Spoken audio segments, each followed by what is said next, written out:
बच्चों, मैं साधना पांडे अपने बच्चों का हार्दिक स्वागत करती हूँ, बाबू अभिनंदन करती हूँ। और ये उम्मीद करूँगी कि अब तक मैंने जो पढ़ाया आपके समझ में आया।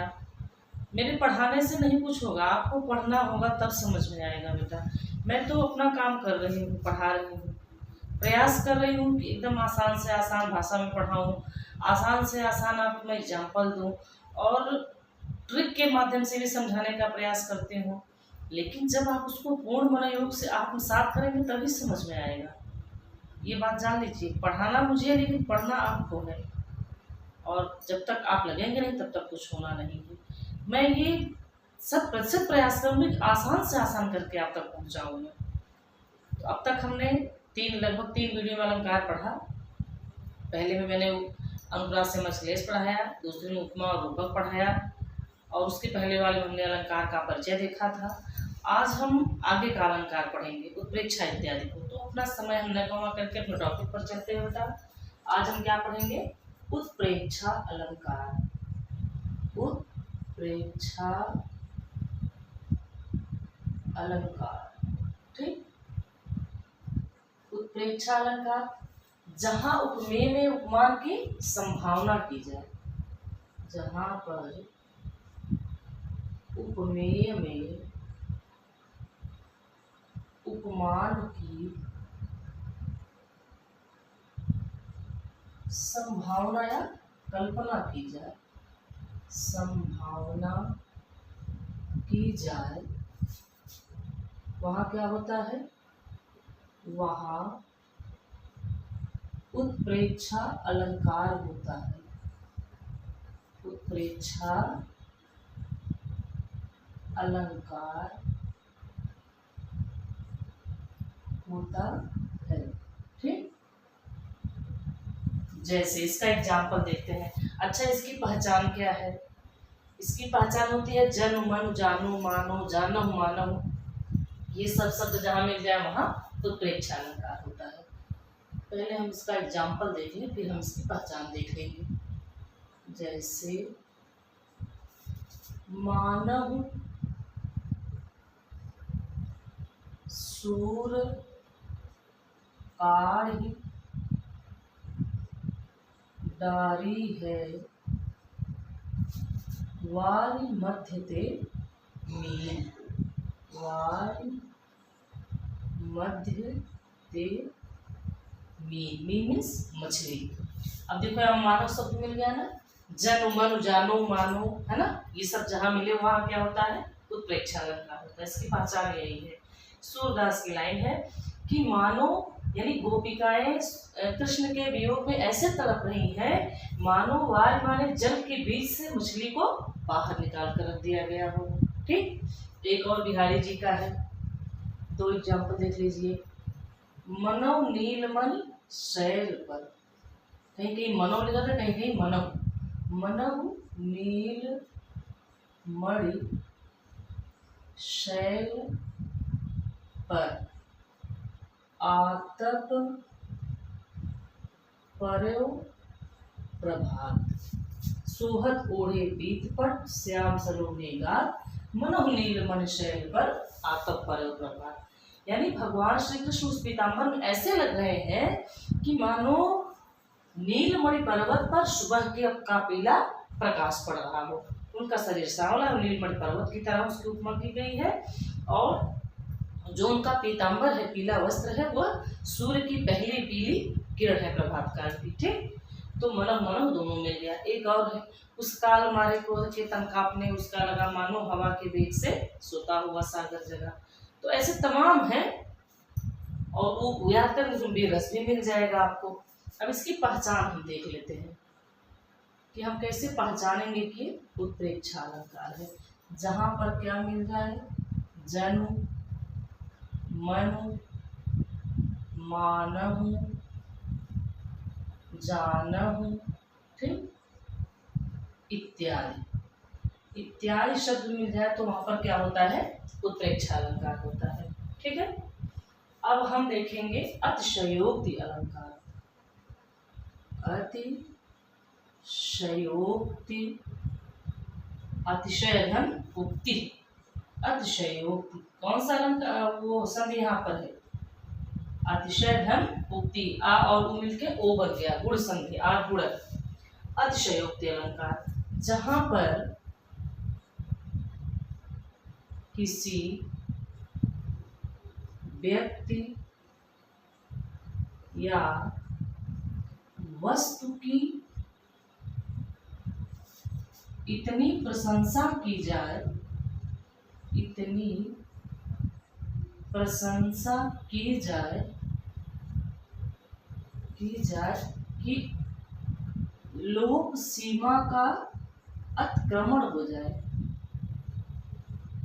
लोक सीमा का उल्लंघन या अतिक्रमण हो जाए, अतिक्रमण हो जाए, वहां क्या होता है, अतिशयोक्ति। कहने का मतलब चढ़ा बढ़ाकर वर्णन, वहां अतिशयोक्ति, अतिशय धन उक्ति, अतिशयोक्ति अलंकार होता है।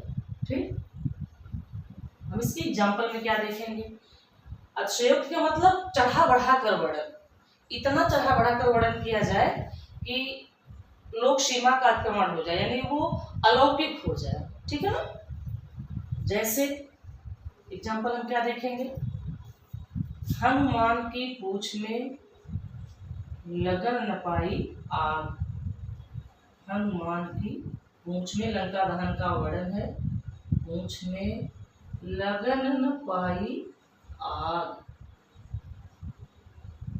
पाई आग, सिगरी लंका जल गई, सिगरी माने संपूर्ण, सिगरी लंका जल गई, गए निशाचर भाग, निशाचर मीन्स राक्षस, निशा माने रात, चर माने चलने वाले।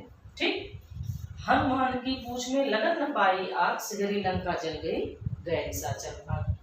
अच्छा, एक और है, आगे नदियां बड़ी अपार, नदियां बड़ी अपार, घोड़ा कैसे उतरे पार, घोड़ा कैसे उतरे पार, राणा ने सोचा इस पार, राणा प्रताप का वर्णन है चेतक घोड़े का, राणा ने सोचा इस पार, तब तक घोड़ा था उस पार, घोड़ा था उस पार, यानी आगे नदियां बढ़ी पार, घोड़ा कैसे उतरे पार। चेतक घोड़े का वर्णन है कि आगे बहुत बड़ी नदी थी, राणा प्रताप जी सोच रहे थे कि कैसे हम पार होंगे, और राणा ने सोचा इस पार, तब तक घोड़ा था उस पार। अतिशयोक्ति अलंकार है। एक और है कि कब इस जीवन की आभास नहीं है कोई, कनगुरिया की मुदरी कंगना हो, सीता जी ने कहा है, यानी जो मेरे कनगुरिया में जो कनिष्ठिका उंगली की जो मुदरी है वो मेरे हाथ में कंगन की तरह हो जाता है, अब मैं जीवित नहीं रहूंगी, अगर प्रभु और विलंब करेंगे तो मैं जीवित नहीं रहूंगी। सुंदरकांड में है। चलिए अब एक और हम अच्छा इसका पहले भेद देख लेते हैं बाबू, एक चीज छूट गया था। उत्प्रेक्षा अलंकार के भी कितने भेद होते हैं, 3। उत्प्रेक्षा अलंकार के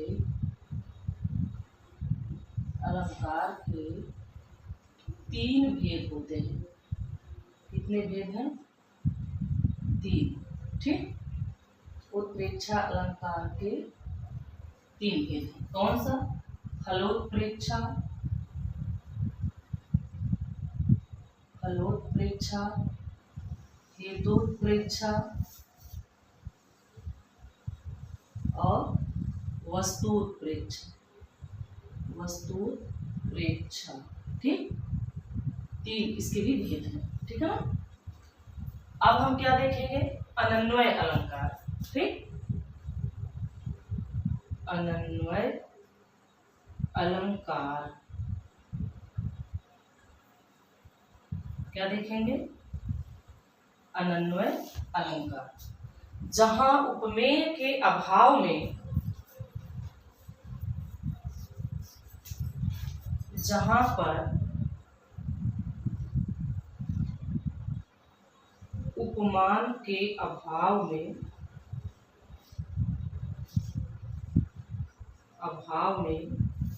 उपमेय को ही उपमान समझ लिया जाए या मान लिया जाए। समझ लिया जाए वहाँ क्या होता है, अनन्वय अलंकार होता है। अनन्वय अलंकार होता है।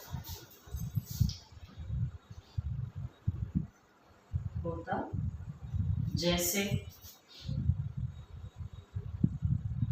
राम से राम से मतलब की तरह, उपमालंकार भी है यहाँ। राम से राम, सिया से सिया, सिया माने सीता जी, सिया सी सिया, सिरमौर, सिरमौर मतलब शिरोमणि है, सबसे उच्च है, सिरमौर, बिरंची, बिरंची माने ब्रह्मा, सिरमौर बिरंची विचार बनाए। ठीक, यानी इस संसार में, इस ब्रह्मांड में राम की तरह सिर्फ राम है, सीता की तरह सिर्फ सीता है, उनकी तरह और दूसरा कोई नहीं है। सब उपमा कवि रहे जुठारी, के विधि कहूं विदेह कुमारी, सिरमौर बिरंची विचार बनाए। यानी इस संसार में, इस ब्रह्मांड में, इस त्रैलोक्य में राम की तरह से राम है, सीता की तरह से सीता, ऐसा विचार करके ब्रह्मा जी ने उनका वर्ण की जोड़ी बनाई, उनकी रचना की। और है भारत के सम भारत है, ठीक, जो हमारा भारतवर्ष है, भारत के समान समान, भारत के सम भारत है, ठीक, यानी भारत के समान दूसरा कोई और देश नहीं है।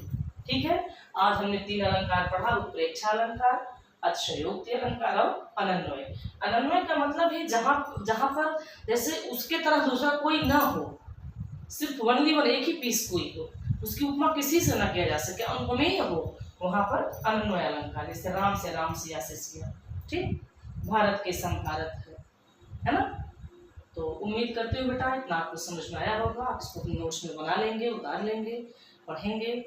और आपसे मेरा वजूद है, आपको तो तमाम गुरु मिल जाएंगे, लेकिन द्रोणाचार्य जी को अगर अर्जुन मिले तो भी उनका सौभाग्य था, है ना।